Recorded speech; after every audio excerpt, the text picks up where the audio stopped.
രാത്രിയിൽ, അതും ആ ഒരു സമയം, ഞാൻ അവനോട് ചോദിച്ചു, നിനക്ക് ഇത്ര ഇഷ്ടമാണോടാ ഇവിടെ ഇങ്ങനെ വന്ന് നിൽക്കാനൊക്കെ? എനിക്കാണെങ്കിൽ ഭ്രാന്ത് പിടിക്കുന്നു ചില സമയത്ത് എന്ന് ചോദിക്കുമ്പോൾ അവൻ പറഞ്ഞു, ആൻറ്റിക്ക് മനസ്സിലാവാഞ്ഞിട്ടാണ്. നമ്മൾ ഈ മലയുടെ മുകളിലൊക്കെ നിൽക്കുന്ന സമയത്ത്, അതും രാത്രിയിൽ, എല്ലാവരും ആഗ്രഹിക്കുന്ന ഒരു കാര്യമല്ലേ, നമുക്ക് കുറേ സമയം ഇവിടെ ഇങ്ങനെ സ്പെൻഡ് ചെയ്ത് കഴിഞ്ഞാൽ എന്തായിരിക്കും രസം. ഞാൻ പെട്ടെന്ന് പറഞ്ഞു, ഒന്ന് പോടച്ചക്ക, നിന്റെ ആ ഒരു കാര്യങ്ങളൊക്കെ എനിക്ക് മനസ്സിലാവുന്നുണ്ട്, പക്ഷേ എനിക്ക് പേടിയാവുന്നുണ്ട് ഇവിടെ ഇങ്ങനെ ഒറ്റയ്ക്ക് നിൽക്കാൻ. എന്തെങ്കിലുമൊക്കെ ഉണ്ടോയെന്ന് ആർക്കറിയാം. പെട്ടെന്ന് അവൻ എന്നോട് പറഞ്ഞു, അങ്ങനെ ഒന്നുമില്ല ഇവിടെ ഇപ്പോൾ നമ്മൾ രണ്ടുപേരുമായിട്ടുള്ള ഈ ജീവികൾ മാത്രമേ ഉള്ളൂ. പിന്നെ ചെറിയ ചെറിയ കൊതുകുകളും കാര്യങ്ങളൊക്കെ കാണും, അതൊന്നും ആൻറ്റി പേടിക്കണ്ട, ഞാനുണ്ടല്ലോ കൂടെ എന്ന് ഒരു ഒലിപ്പിക്കൽ സൗണ്ടിൽ അവൻ എന്നോട് പറഞ്ഞു. പെട്ടെന്ന് ഞാൻ അവനോട് പറഞ്ഞു, ചെക്ക, നമുക്ക് പോവാം. ഇപ്പം സമയം എത്രയായെന്ന് എനിക്ക് വിചാരം വല്ലതും ഉണ്ടോ? സമയം ഒരുപാടായിട്ടോ, നമുക്ക് നേരത്തെ പോകണ്ടല്ലേ, ഇന്നാണെങ്കിൽ ഉറങ്ങിയതുമില്ല. പെട്ടെന്ന് ഞാൻ അത് പറയുന്ന സമയത്ത് അവൻ പറഞ്ഞു, ഇന്ന് നമ്മൾ രണ്ടുപേരും ഉറങ്ങാൻ പോകുന്നില്ല. ആൻറ്റി ആണെങ്കിൽ ഇന്ന് ഉറങ്ങത്തേയില്ല. നമ്മൾ രണ്ടുപേരും ഇവിടെ തന്നെ സ്പെൻഡ് ചെയ്യുന്നു. ഇന്നത്തെ ദിവസം നമുക്ക് രണ്ടുപേർക്ക് ഈ മലയുടെ മുകളിൽ ഈ പാറയുടെ പുറത്തിരിക്കാം. അത് നല്ല രസമല്ലേ? എനിക്കറിയാം, നല്ല രസമുണ്ട് നിനക്ക്, എനിക്കല്ല രസമുള്ളത്. എന്നെ പെട്ടെന്ന് വീട്ടിൽ കൊണ്ടുവന്നാക്കാൻ നോക്ക് എന്ന് ഞാൻ അവനോട് പറഞ്ഞു. എനിക്കൊരുപാട് ജോലിയുണ്ട് രചിക്ക, നീ വിചാരിക്കുന്ന കണക്കല്ല. ചെറിയ ജോലി എന്തെങ്കിലും ആണെങ്കിൽ നോക്കാമായിരുന്നു. ഇതാണെങ്കിൽ ഒരു ചെമ്മടി ജോലിയുണ്ട്, നീ വന്ന് ചെയ്യുമോ? നാളെ ആണെന്നുണ്ടെങ്കിൽ ഇന്ന് ഉറങ്ങാത്തത് കൊണ്ട് തന്നെ ഒരുപാട് ബുദ്ധിമുട്ടായിരിക്കും. ആര് ചെയ്തു തരും എനിക്ക് ഹെൽപ്പ്? പെട്ടെന്ന് അവൻ എൻ്റെ അടുത്തേക്ക് വന്നു. ഞാനിവിടെ ഇല്ലേ, ഞാൻ ചെയ്തു തരുമല്ലോ എല്ലാ ജോലിയും എല്ലാ ഹെൽപ്പും എന്ന് പറഞ്ഞ് അവൻ എന്നെ ഒന്ന് സോപ്പിട്ടു. ഞാൻ പറഞ്ഞു, ഓ ആവാ. പിന്നെ അങ്ങനെ പറയുന്ന സമയത്ത് അവൻ തന്നെ എന്നോട് ചോദിച്ചു, അതെന്താ അങ്ങനെ ഒരു പറച്ചിൽ? ഞാനിന്ന് ഹെൽപ്പെല്ലാം ചെയ്തു തന്നില്ലേ? വൈകുന്നേരം ആണെന്നുണ്ടെങ്കിൽ എല്ലാ കാര്യങ്ങളും ചെയ്തു തന്നു. പിന്നെ രാവിലെ തൊട്ട് വൈകുന്നേരം വരെ ഇത്രയും ഹെൽപ്പൊക്കെ ചെയ്യുന്ന ഒരാളെങ്കിലും വേലക്കാർ പോലും ചെയ്തു തരത്തില്ല. ഞാൻ ഇത്രയൊക്കെ ചെയ്തു തന്നില്ലേ ആൻറ്റിക്ക് വേണ്ടിയിട്ട് എന്ന് പറയുന്ന സമയത്ത് ഞാൻ പറഞ്ഞു, ആവാ, ചെയ്തു തന്നു എന്ന് പറഞ്ഞു. ആ സമയത്ത് അവനൊരുപാട് സന്തോഷമായി. നാളെ ആണെങ്കിലും ഞാൻ തന്നെ ചെയ്തു തരാം എല്ലാ ജോലിയും. ആൻറ്റി എനിക്കൊരു ഹെൽപ്പായിട്ടും പിന്നെ എനിക്ക് കൂട്ടിനൊരാളെന്ന രീതിയിലും ഇങ്ങനെ നിന്നാൽ മാത്രം മതി. എനിക്ക് അതൊരുപാട് ഇഷ്ടമുള്ള കാര്യമാണ്. അപ്പോൾ നാളത്തെ ജോലിയും കാര്യങ്ങളൊക്കെ ഞാൻ ചെയ്തു തരും. ആൻറ്റി എൻ്റെ കൂടെ വന്നിട്ട് ഇവിടെ കുറച്ച് നേരം സ്പെൻഡ് ചെയ്യണം, അത്ര മാത്രമേ ഉള്ളൂ. നമുക്കിങ്ങനെ നക്ഷത്രങ്ങളെയും മേഘങ്ങളെയും പിന്നെ ഇതൊക്കെ കണ്ടിരിക്കാമല്ലോ, അതൊക്കെ നല്ല രസമുള്ള കാര്യമല്ലേ എന്ന് അവൻ എന്നോട് പറഞ്ഞു. എടാ, ഇവിടെ ഇങ്ങനെ ഇരുന്ന് കഴിഞ്ഞാൽ മഞ്ഞ് കൊള്ളില്ലേ, എനിക്ക് പനി പിടിക്കും എന്ന് ഞാൻ അവനോട് പറയുന്ന സമയത്ത് പെട്ടെന്ന് അവൻ്റെ ഷർട്ട് ഊരിയിട്ട് എൻ്റെ തലയിലേക്ക് ഇട്ടു. ഇത് ഇട്ടുകൊണ്ട് അവിടെ മാറിയിരിക്കും, അതാകുമ്പോൾ പിന്നെ വല്ല പനിയും കാര്യങ്ങളൊന്നും പിടിക്കത്തില്ല, തലയിൽ തുണിയുള്ള സമയത്ത് നല്ലത് തന്നെയായിരിക്കും എന്ന് എന്നോട് അവൻ പറഞ്ഞു. പക്ഷേ ആ ഒരു സമയം ഞാനൊരു ദയനീയ ഭാവത്തിൽ അവനോട് തന്നെ പറഞ്ഞു, എടാ, ഇപ്പം സമയം നോക്കിയേ, 2:30 കഴിഞ്ഞു. ഇനി നമ്മൾ എപ്പോഴാണ് ഉറങ്ങുക? ഇന്നാണെന്നൊരു ഒട്ടും ഉറങ്ങില്ല. ഈ സമയം ഇപ്പം വന്ന് വാതിലിട്ട് മുട്ടിയില്ലേ? ഇപ്പം ഈ മലയിൽ നിന്ന് ഇറങ്ങി അത്രയും ദൂരം നമ്മൾ യാത്ര ചെയ്യണ്ടേ? അത്രയൊക്കെ ആണെന്നുണ്ടെങ്കിൽ എങ്ങനെയാണ്? പെട്ടെന്ന് അവൻ പറഞ്ഞു, ആൻറ്റിക്ക് ഉറക്കം വരുന്നുണ്ടോ? എന്നെങ്കിൽ ഞാൻ ഇങ്ങോട്ട് മാറിയിരിക്കാം, ആൻറ്റി നമ്മുടെ ആ ഒരു പുൽത്തകിടുണ്ട്, അങ്ങോട്ട് കിടന്നോളൂ. ഞാൻ പെട്ടെന്ന് അവനോട് ചോദിച്ചു, ഇവിടെയോ? ഇവിടെ എങ്ങനെ കിടന്നുറങ്ങാനാ? നിനക്കെന്താ വട്ടുമല്ലോ ഉണ്ടോ എന്ന് ചോദിക്കുമ്പോൾ അവൻ തന്നെ പറഞ്ഞു, ആൻറ്റി പേടിക്കൊന്നും വേണ്ട, ഇവിടെ ഒന്നും വരുത്തേയില്ല. ഇവിടെ നല്ല ക്ലീൻ ആയിട്ടുള്ള പ്ലേസും കാര്യങ്ങളാണ്, പിന്നെ ചെറിയ ടൂറിസ്റ്റ് പ്ലേസുമാണ്. അതുകൊണ്ട് തന്നെ നമ്മളിവിടെ നുഴഞ്ഞു കയറിയ ആൾക്കാർ തന്നെയാണ്. അപ്പോൾ യാതൊരു കാര്യം പേടിക്കണ്ട, ഉറങ്ങണമെന്നുണ്ടെങ്കിൽ ഇവിടെ കിടന്നുറങ്ങിക്കും. പിന്നെ കുറച്ച് സമയം കഴിയുമ്പോൾ ഞാൻ വന്ന് വിളിച്ചോളാം, അപ്പോൾ എണീറ്റിന് പോരുന്നാൽ മതി. പെട്ടെന്ന് ഞാൻ അവനോട് പറഞ്ഞു, എടാ, അതൊന്നും ശരിയാവില്ല, നമുക്ക് പോവാം. ഇത് എത്ര നേരാന്ന് വെച്ചാൽ ഇവിടെ തന്നെ ഇങ്ങനെ നിൽക്കുക, ഒരുപാട് ബുദ്ധിമുട്ടാവുന്നുണ്ട് എന്നൊക്കെ ഞാൻ അവനോട് പറയുന്ന സമയത്ത് അവനും അതൊരു മടുപ്പായിട്ട് തോന്നി. അങ്ങനെ കുറച്ച് സമയം ഞാനും അവനും ആ ഒരു മലയിടുക്കില് അങ്ങനെ ഇരുന്നു. കുറേ സമയം കഴിഞ്ഞപ്പോൾ അവൻ പറഞ്ഞു, ആൻറ്റിക്ക് ഉറങ്ങാൻ ബുദ്ധിമുട്ടുണ്ടെങ്കിൽ ആൻറ്റിയും കൊണ്ട് ഞാൻ അങ്ങോട്ട് പോവാം, എന്തായാലും ആൻറ്റി പറയുന്നത് പോലെ എന്ന് പറഞ്ഞു. അങ്ങനെ ഞാൻ അവൻ്റെ ഒപ്പം ബൈക്കിൽ പോയി. ബൈക്കിൽ ഏകദേശം 2 മണി കഴിഞ്ഞിരുന്നു. അപ്പോൾ തന്നെ എനിക്ക് ചെറിയ പേടിയും കാര്യങ്ങളും ഉണ്ടായിരുന്നു. വന്നതിനെക്കാട്ടിലും കുറച്ചുകൂടെ ആ ഒരു പേടി ഉണ്ടായിരുന്നു.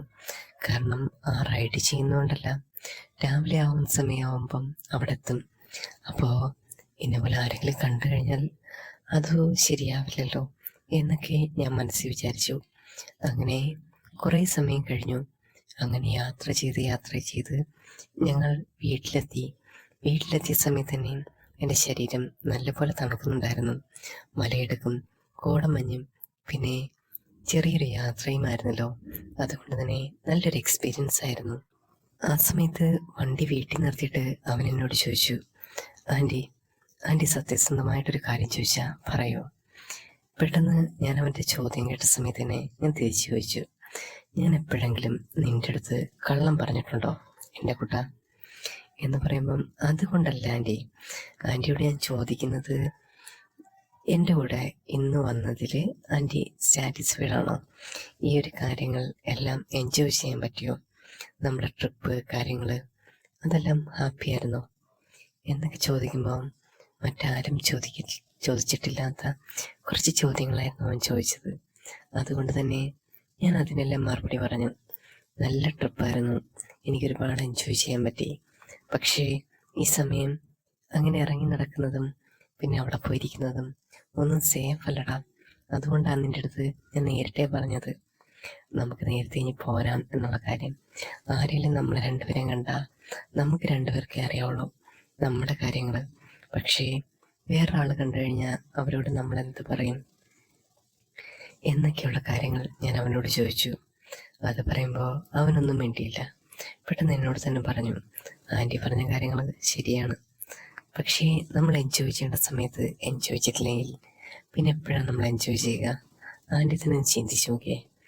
അത് ചോദിക്കുന്ന സമയത്ത് ഞാൻ തന്നെ പറഞ്ഞു, അത് ശരിയാവാൻ പറഞ്ഞ കാര്യം, ജീവിതം ഒന്നേ ഉള്ളൂ, അത് ആഘോഷിച്ച് തീർക്കണം എന്നുള്ള കാര്യങ്ങളൊക്കെ അവൻ പറയുന്നത് കറക്റ്റായിട്ടുള്ള കാര്യങ്ങളാണ്. ഞാൻ പറഞ്ഞു, നീ പറയുന്നത് കറക്റ്റ് തന്നെയാടാ, പക്ഷേ ഈ ഒരു സമയം ഇങ്ങനെ പൊക്കട്ടെ എന്ന് ഞാൻ പറഞ്ഞു. നമുക്ക് ഹാപ്പി ആയിരിക്കാനുള്ള ഒരുപാട് കാര്യങ്ങൾ നമ്മുടെ ലൈഫിൽ തന്നെ വരും എന്ന് പറയുമ്പോൾ അവനത് തലയാട്ടി. ശരിയാണ് ആൻറ്റി പറഞ്ഞത്, ചില കാര്യങ്ങൾ നമ്മൾ തന്നെ ആലോചിക്കണം, എന്ത് കാര്യങ്ങളാണെങ്കിലും.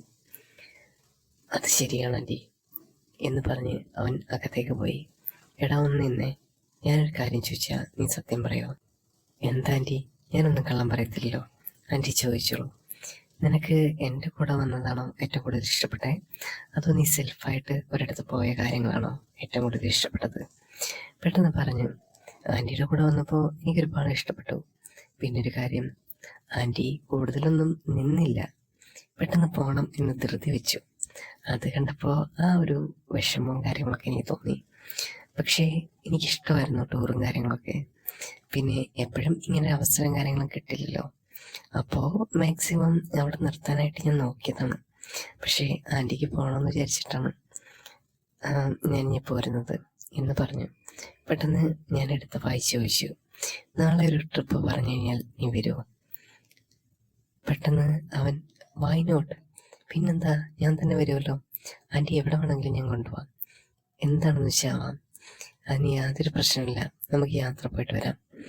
യാത്ര എനിക്കൊരുപാട് ഇഷ്ടമാണ്, കൂടെ ഒരാളുണ്ടെങ്കിൽ അതിന് അത്ഭുതമാണ് എന്ന് പറയുമ്പോൾ, ഞാൻ പറയുന്ന ഒരു സ്ഥലത്ത് നമുക്ക് പോകാം എന്ന് പറഞ്ഞു. അപ്പം പറഞ്ഞു, അവൻ ചിരിച്ചു ചോദിച്ചു, എവിടേക്കാ, ഒരുപാട് ദൂരമാണോ?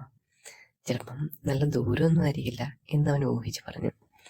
അപ്പം ഞാൻ തന്നെ പറഞ്ഞു, നിൻ്റെ ഊഹാപോഹങ്ങളൊക്കെ കറക്റ്റ് തന്നെയാണ്, ദൂരെയൊന്നുമല്ല, ദേ ആ കാടുണ്ടോ, അതിനുള്ളിലേക്ക് ചെറിയ ചെറിയ പേടിപ്പെടുത്തുന്ന കാര്യങ്ങളൊക്കെ ഉണ്ടായിരിക്കും, രാത്രിയിൽ ആരെങ്കിലും ഉണ്ടെങ്കിൽ എനിക്ക് അവിടെ പോകണം എന്നൊക്കെ എനിക്ക് ചിന്തയുണ്ടായിരുന്നു. ആ കാട്ടിലൊരു ഭംഗിയുണ്ടാ, അപ്പോൾ നമുക്ക് പോയി കഴിഞ്ഞാൽ അവിടെ നിന്ന് കണ്ടിട്ടൊക്കെ വരാം എന്ന് ഞാൻ അവനോട് പറഞ്ഞു. അത് പറയുന്ന സമയത്ത് തന്നെ അവനും ഒരുപാട് എക്സൈറ്റഡായി. നമുക്ക് പോവാം ആൻറ്റി. ആൻറ്റി പറഞ്ഞു കഴിഞ്ഞാൽ പിന്നെ അപ്പില്ലല്ലോ, നമുക്ക് അന്ന് തന്നെ പോവാം എന്ന് പറഞ്ഞു.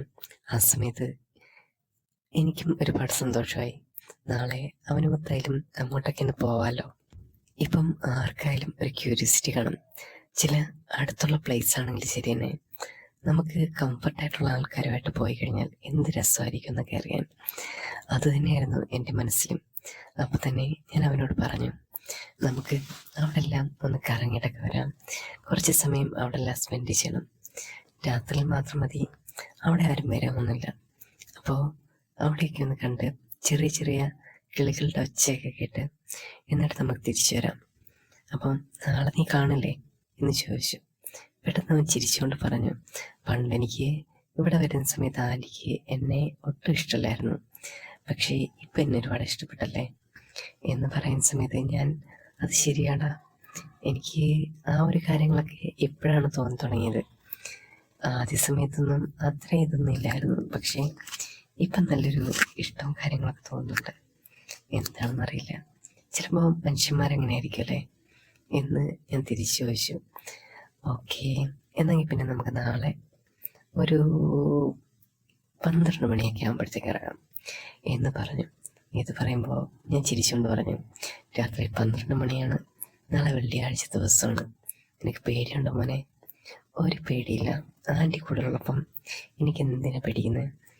ഞാൻ കൂടെ വന്ന പോലെ ആൻറ്റി നോക്കത്തില്ല എൻ്റെ കാര്യങ്ങളെല്ലാം എന്ന് പറയുമ്പം, ഓവാ അപ്പം നമുക്ക് നാളെ കാണാം. നാളെ ഇതേ സമയം നമ്മൾ ആ കാട്ടിലായിരിക്കും, ചെറിയ കുറ്റിക്കാട്ടിൽ. എനിക്കല്ലേ പോകണമെന്നൊക്കെയുണ്ട്, നീയും വരണം എന്ന് ഞാൻ അവനോട് പറഞ്ഞു. ആ സമയത്ത് അവനും ഒരുപാട് സന്തോഷമായി. അങ്ങനെ ആ സമയം ഞങ്ങളുടെ കടന്നുപോയി. ഞങ്ങൾ 2 പേരും ആ ഒരു സമയത്തകത്തേക്ക് കയറി. അങ്ങനെ കയറി കഴിഞ്ഞതിന് ശേഷം കുറച്ച് സമയം കഴിഞ്ഞു, ഞാനൊന്ന് കണ്ണടച്ചു, കിടന്നുറങ്ങി. പിറ്റേന്ന് ദിവസം രാവിലെ ആയപ്പോൾ എനിക്കും ആ ഒരു ചിന്തയുണ്ടായിരുന്നു, ഇന്ന് ട്രിപ്പ് പോകേണ്ട കാര്യങ്ങൾ. ഞാൻ അവനൊന്ന് സൂചിപ്പിച്ചു, അവനും സന്തോഷമായിരുന്നു. അങ്ങനെ ഞങ്ങൾ അടുത്ത ദിവസത്തെ കഥയിലേക്ക് പോവുകയാണ്. ഈ കഥ കേട്ട എല്ലാവർക്കും നന്ദി. കഥ കേട്ട് ഇഷ്ടപ്പെട്ടാൽ സബ്സ്ക്രൈബ് ചെയ്യുക, ലൈക്ക് ചെയ്യുക, പിന്നെ എന്തെങ്കിലും ഇതുണ്ടെങ്കിൽ കമൻറ്റ്സ് ചെയ്യുക.